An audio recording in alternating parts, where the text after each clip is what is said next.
Hi folks, this is week 8 of Matthew's Movie Mentions, and so we're now at the very end of February.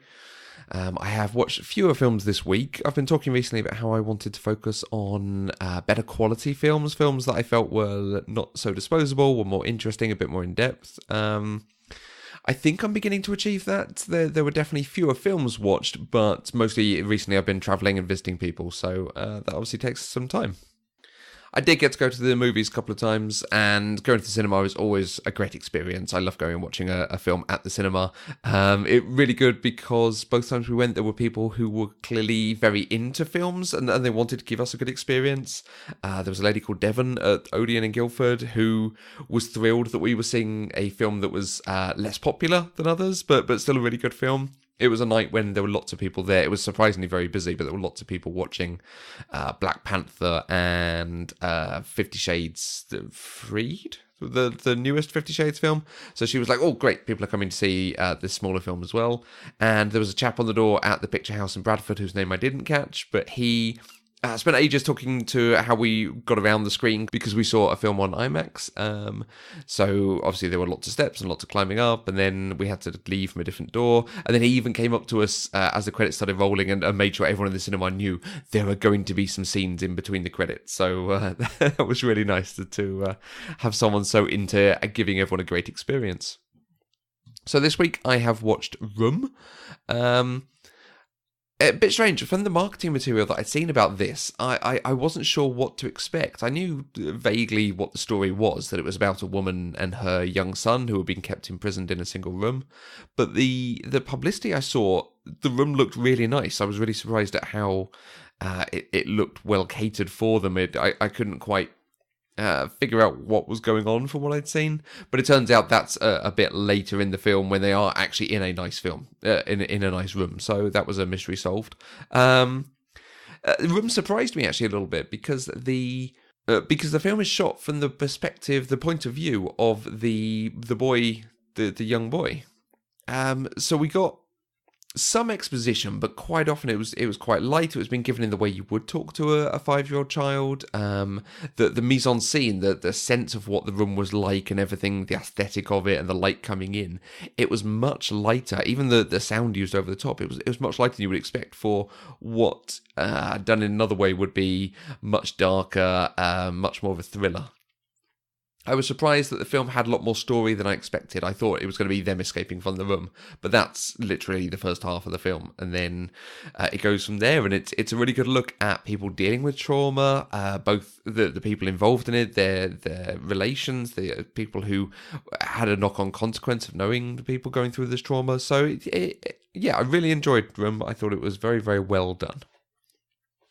I watched an older film, 1941, a very early Steven Spielberg war film. I felt I should see it because of the director and the number of comedic actors that I quite enjoy. There are bits of this that were good. Tim Matheson and Nancy Allen especially were very, very funny. I loved what they did with their scenes. Some of it, the comedy just hadn't lasted very well, particularly John Belushi's moments, just being a sort of oddball pilot crashing into things. It just didn't land for me.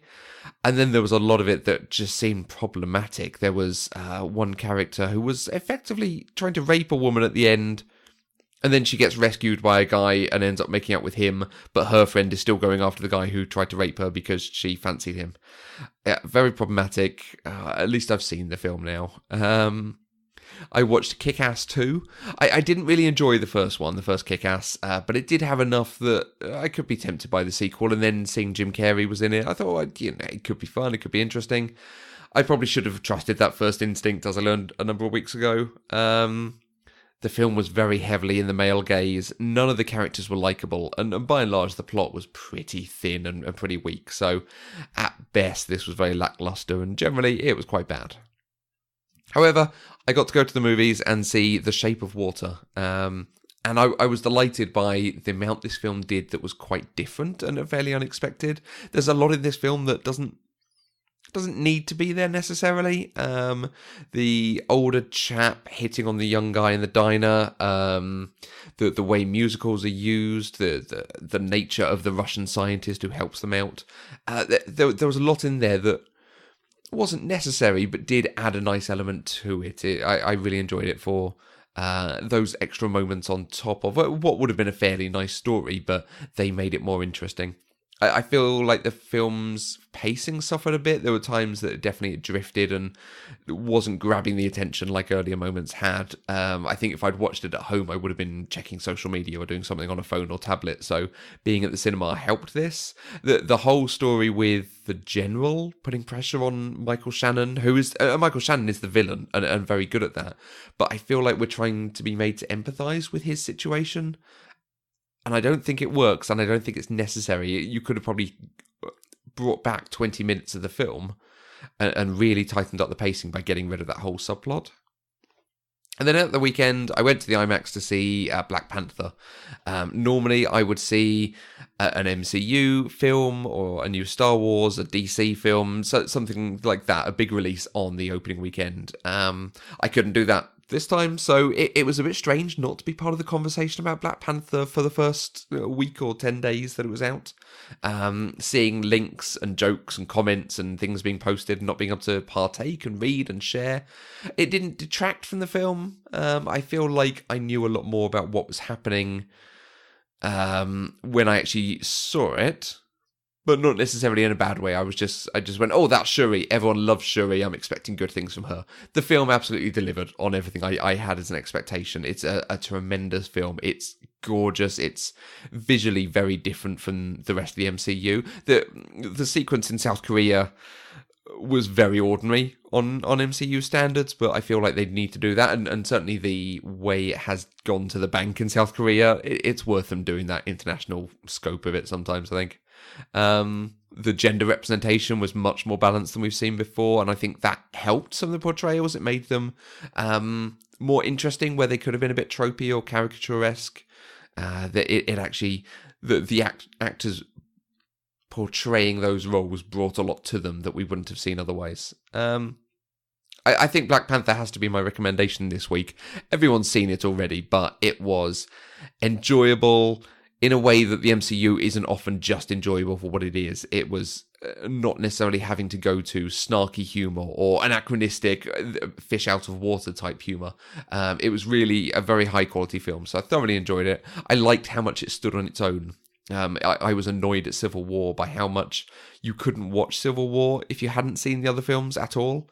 I feel like, for the most part, they've done a very good job in these films of including people who haven't necessarily seen the other films. And Black Panther, I felt, probably more so than anything else since Phase 1, you could have just watched this film and gotten a lot from it. So that, hopefully, will help it succeed even more.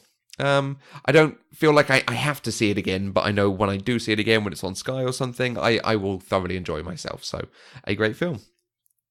Over the next week, I've actually got a few days away from home again, so I've got a few films downloaded to my iPad from Netflix and Amazon and Sky, and we're doing 2 films on Pop Culture Deprived, so I'm going to be watching Galaxy Quest and Rent. Rent I'm particularly looking forward to, so I will be speaking to everyone on week 9.